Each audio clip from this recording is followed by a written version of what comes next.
Rebonjour, c'est Josie Técart pour Josie Jardine. Josie Jardine, Josie Jardine, on sème du bonheur avec Josie Jardine. Bienvenue à l'épisode 2 de Josie Jardine. Aujourd'hui, la butée. En dessous de cette terre se cachent des patates. Dans un épisode ultérieur, je vous montrerai comment on les plante. Dans ce cas-ci, on va se servir de la butée que j'ai créée ici comme exemple à répéter. Qu'est-ce qu'une butée? En fait, c'est une forme de surlèvement que l'on crée afin de créer des canaux d'eau qui vont passer ici et là. Et si on se rapproche,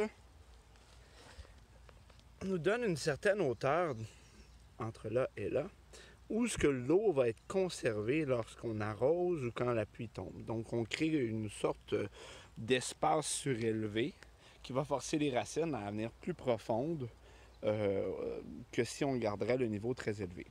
L'avantage d'une butée, lors des pluies fortes, on se retrouve avec cette eau-là qui s'accumule sur le pourtour au lieu de s'accumuler directement dans nos plantes et les noyer parce que malheureusement, les plantes peuvent se noyer. Montrer les exemples de butées qui existent déjà dans mon jardin, celles qui ont des plantes. On voit ici là, que j'ai créé un chemin, un canal, qui est mon canal principal de sortie. Par là-bas, j'ai un fossé, donc ça continue jusqu'au fossé. Dans un cas d'une orage très très grosse, l'eau va quitter dans cette section. On voit que chaque petite section est séparée par, dans ce cas-ci, une sorte de canal secondaire. Il y a des profondeurs, c'est jamais les mêmes.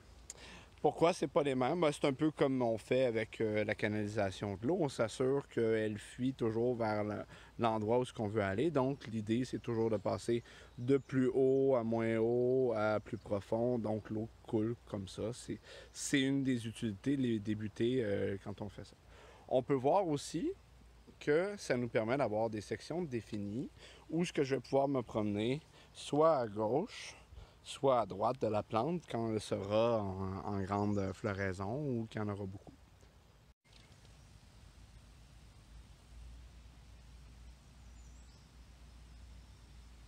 Ici, on voit des plants de tomates que j'ai plantés en butée récemment. La butée est un avantage parce que durant le processus de l'épisode 3, où je vais montrer comment on plante un plant de tomate, où on part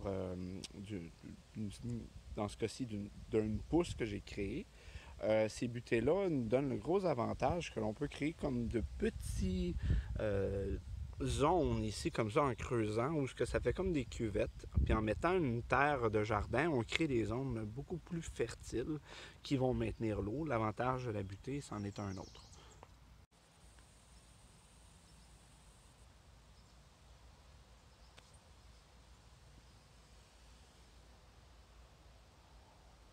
On voit ici que j'ai déjà préparé le terrain en enlevant ultérieurement la couverture de gazon que j'ai transféré le long de ma maison pour ne pas perdre ce beau gazon-là avec l'épaisseur. Donc ici, ce que je fais, c'est qu'il reste à créer le reste de la butée. On voit que c'est comme un début, mais c'est pas tout à fait égal. Donc ça, c'est ce que ça a l'air au début. Mon outil de prédilection, c'est un petit râteau comme celui-là.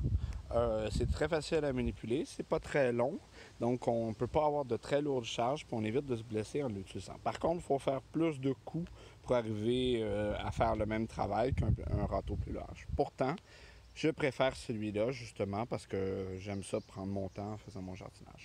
Donc on parle d'aller directement, voilà, creuser le fossé pour essayer de ramener cette terre-là qu'on en a besoin pour éventuellement la séparer partout égal. Donc je vous ai montré grossièrement comment on fait. Je vais faire un ellapse puis je vais en faire jusqu'à temps que j'ai soit terminé cette étape-là. Donc notre butée est complétée. On peut voir ici que j'ai gratté. J'ai essayé de mettre ça de façon égale, mais c'est difficile de le faire quand la terre est aussi grasse. Donc le bon truc, c'est de prendre l'eau, puis de bien hydrater le dessus, puis laisser reposer simplement. L'eau va aider à briser ça avec sa réaction. On va pouvoir gratter quand on va préparer les plants de tomates qu'on va planter là, de la même façon qu'on a planté ceux-là. Un petit peu d'eau, ça leur fait pas de mal, parce qu'ils en ont tous besoin. C'est quand même une belle journée très chaude. Ici, cet espace-là qu'on va utiliser, on va créer la même chose. On va créer de petites capsules, de petits cercles dans lesquels on va creuser. Donc, même si c'est pas uniforme, c'est pas très important parce qu'on va rajouter énormément de petites terres à jardin pour nos plants de tomates. S'assurer que ça pousse très bien.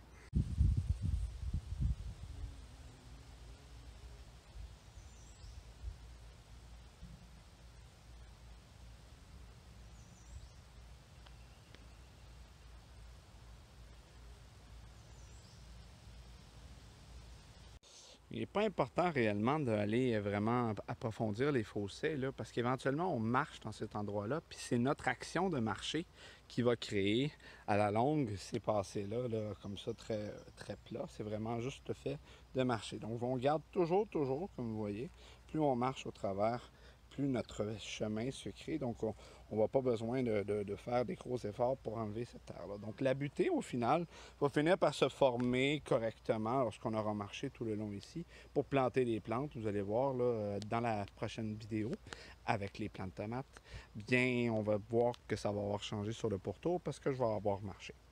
Donc, la butée, c'est pas plus compliqué que ça. C'est un outil de jardinage.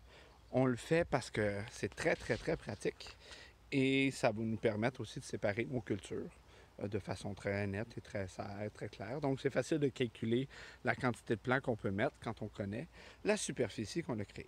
Généralement, la largeur, ça va dépendre. C'est souvent la largeur de nos propres jambes, le maximum qu'on est capable de faire comme ça. On peut les faire plus petites. Si tu es plus petit, tu la fais plus petit. Si tu es plus grande, tu la fais plus grande. Puis on s'adapte. Le jardinage, c'est s'adapter au jardinier autant que s'amuser à le faire.